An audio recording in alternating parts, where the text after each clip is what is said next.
kali ini saya akan menampilkan hasil kerja saya membuat aplikasi desktop, yaitu aplikasi pembayaran SPP. Ini adalah tugas praktik kejuruan saya. Di sini tugasnya itu membuat aplikasi pembayaran SPP.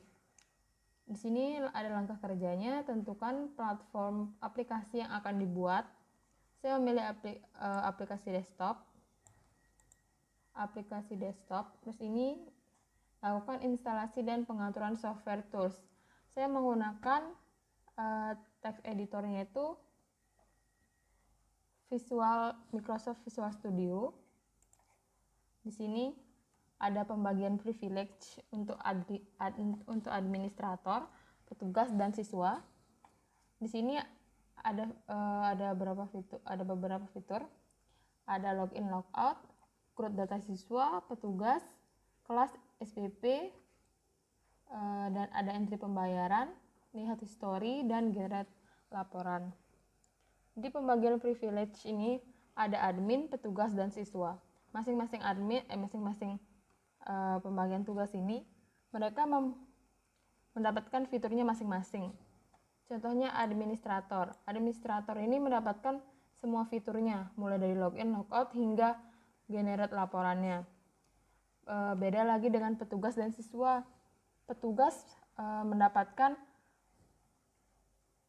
fitur yang hanya sedikit, yaitu login, logout, entry pembayaran, dan lihat historinya. Siswa hanya bisa melakukan login, logout, entry, dan lihat histori pembayaran. Jadi siswa itu tidak bisa mengganti data, mengubah data yang di-CRUD, tidak bisa entry pembayaran juga. Yang bisa entry pembayaran hanya admin dan petugas. Lalu sini ada gambar kerjanya. Ini tuh gambar kerjanya ini untuk buat database-nya. Sini ada tabel siswa. Tabel siswa itu berisi NISN, ini NIS nasional, NIS, nama siswanya, kelas, alamat, nomor telepon, dan ID SPP. Di sini ada 3 data utama. 3 data utama yaitu petugas, yang ini petugas, kelas, sama tabel SPP. Kenapa disebut data utama? Karena di sini mereka ngambil datanya itu mereka nggak ngambil data ke tabel yang lain, melainkan mereka itu punya datanya sendiri. Mereka nggak ngambil di data yang lain, jadi mereka itu data utama. Petugas ini ada. Terus di sini ada tabel pembayaran. Tabel pembayaran ada ID pembayaran, petugas, dan sini ada lengkap. ID pembayaran mengambil ID petugas dari tabel petugas, lalu mengambil ID SPP yang ada di siswa. NISN juga dia mengambil dari tabel siswa. Tabel siswa ini mengambil ID kelas dan ID SPP yang dimiliki oleh tabel kelas dan SPP. Kita mulai lihat aplikasinya.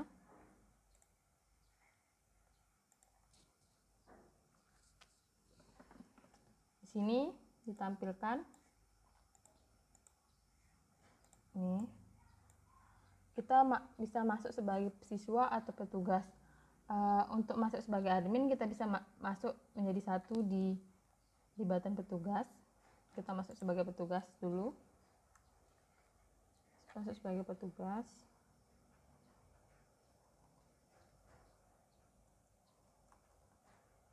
Nih, di sini passwordnya tidak kelihatan. Kalau untuk menampilkan password kita bisa centang di sini. Ini ya. Lalu login. Di sini kalau kita ingin login sebagai siswa, tinggal tekan ini, button yang ini, ada button ini untuk login sebagai petugas. Bisa tekan ini lagi. Kita coba login.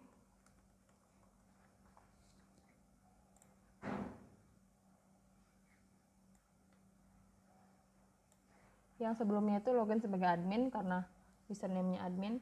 Admin itu bisa mengakses semuanya kan. Kita bisa lihat di sini.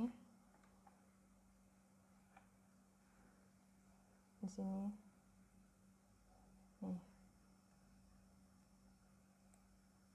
Admin bisa mengakses semuanya, login logout. Petugas sama siswa juga tadi bisa kan, login logout. Sekarang admin bisa create data, entry pembayaran, dan lihat story dan lihat laporan. Kita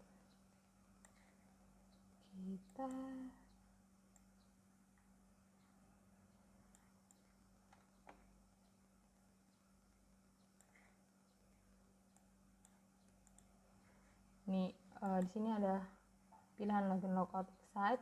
Sini ada data masternya. Sini untuk jika ingin input data siswa, tinggal klik yang ini.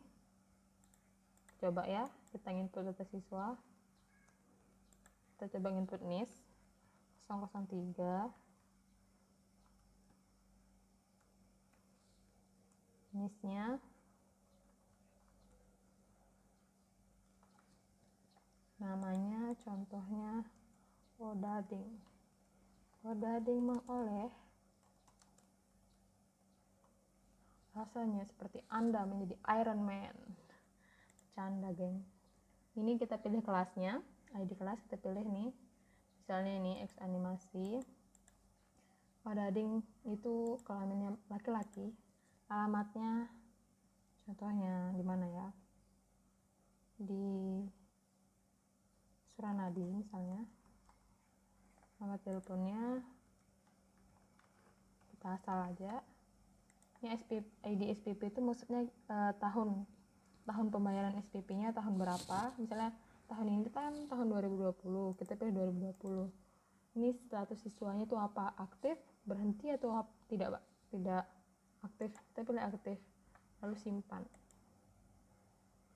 Data berhasil disimpan ya. Nih, ini dia, mana dia Odading? Nih Odading. Ini datanya tampil.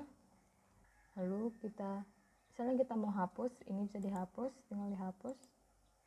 Yakin ingin menghapus?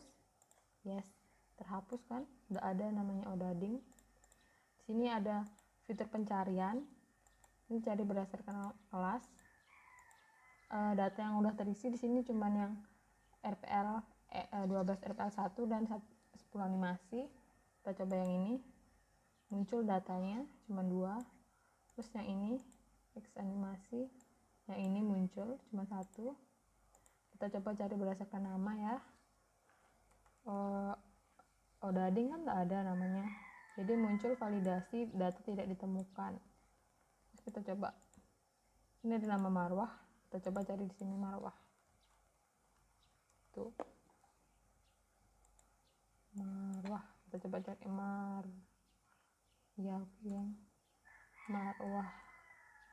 Sini ada Marwah, tampil Marwah. Kita tulis cari namanya di sini. Kita cari Odading nggak ada. Data langsung keluar validasi data tidak ditemukan. Kita kembali ke menu. Kita coba di data SPP. Nih, ID SPP ini tahunnya. Tahun ajaran barunya, tapi yang tahunnya bayar gitu. Tahun 2000, misalnya tahun 2000 sini udah ada datanya. Kita cari ada tahun 2024. Tahun ajarannya tuh tahun 2024 per 2025. Misalnya kita bayar SPP 300. Kita simpan. Ini ada validasi, datanya berhasil disimpan. Ini dia datanya. Misalnya kita mau ubah, kita ubah ininya jadi 900. Ini cuman nyoba-nyoba, kita perbarui. Datanya berhasil diubah ya. Nih 900. Setelah kita menghapus datanya, kita tekan, kita hapus. Yakin ingin menghapus, keluar validasi, lalu kita tekan yes. Datanya udah kehapus. Saatnya kita kembali ke menu. Kita coba yang lain, misalnya di data kelas. Kita udah di data kelas, kita coba masukin data kelas, misalnya XIDG1. Di Sini XII Sains Grafis 1. ID kompetensinya itu DG. Kita simpan. Datanya berhasil disimpan. Ini dia. Kalau mau hapus, ini tinggal ditekan hapus. Udah. Kita coba kembali ke menu. Di sini data petugas, data kompetensi juga sama aja. Kita coba ke pembayaran SPP-nya. Ke pembayarannya. Ini pembayarannya. ID pembayarannya ini otomatis terisi. Ini tanggal, ini ID petugasnya. Tadi yang login itu admin kan, admin itu sini. Selamat datang, ini nama adminnya. Sini ada NIS, kita masukin NIS-nya. Misalnya 003 94304, itu NIS-nya Marwah. Ketika NISN-nya di input, data nama sama kelasnya ini otomatis terisi. Ini kita pilih tahun bayarnya, misalkan dia bayarnya tahun ini, jadi tahun 2020. Ketika kita memilih tahun bayarnya, iuran SPP-nya otomatis terisi. Lalu kita pilih bulan bayarnya, bulan yang mana, misalnya yang Oktober. Jadi kita mau bayarnya itu 200, sesuai kan dia bayarnya 1 bulan yang bulan Oktober. Jadi nominalnya itu 200.000. Jadi ketika kita tekan button bayar, jadi di sini total bayarnya itu 200.000 sesuai sama yang iuran SPP-nya. Kita tunai, misalnya kita kita tuh harus bayar 200.000. Kita kasih uangnya 300, misalnya 300.000. Kita coba tekan kembaliannya, jadi kembaliannya tuh 100.000. Lalu kita tekan pembayaran selesai. Sebelumnya kita tekan print dulu, print. Ini kita bisa ngeprint. Nih, printnya kayak gini. Terus kita pembayaran selesai. Dan selesai, ini udah selesai. Tuh, transaksinya berhasil. Setelah kesini kita bisa ke riwayat transaksi. Riwayat transaksi untuk semuanya. Karena kita login sebagai admin, jadi kita bisa ngeliat semua riwayat transaksinya. Sini juga kita bisa cari berdasarkan NIS sini. Sini kita cari berdasarkan namanya.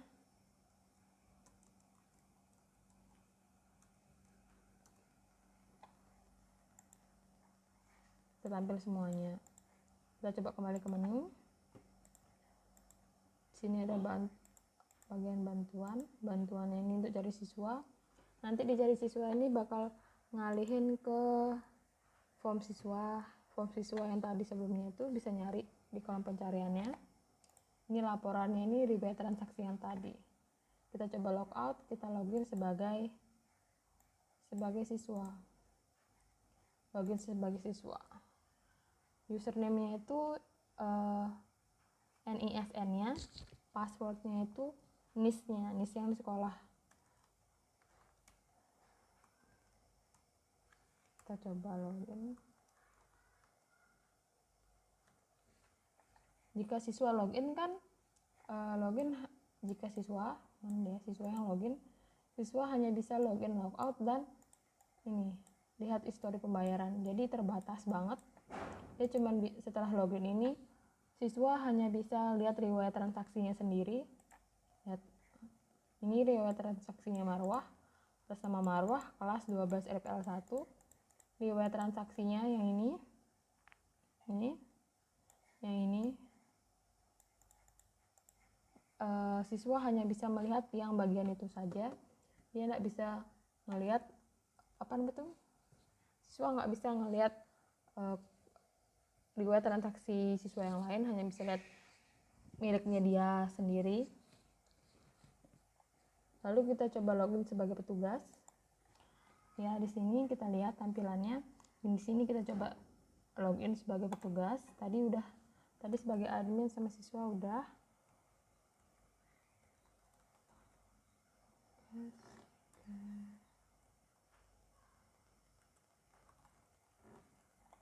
Ya.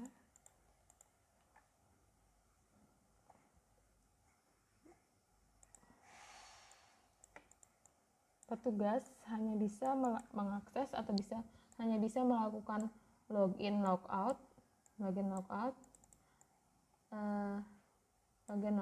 entry pembayaran dan melihat histori pembayaran.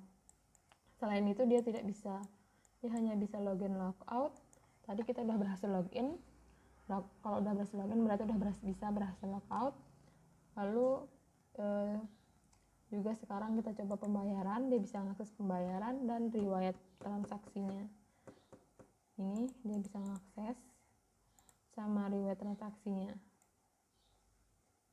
Riwayat transaksi dia bisa ngeliat semuanya. Tapi dia nggak bisa mengakses laporan, generator laporannya dia nggak bisa mengakses. Kita coba ke menu. Dia nggak bisa ke menu ya.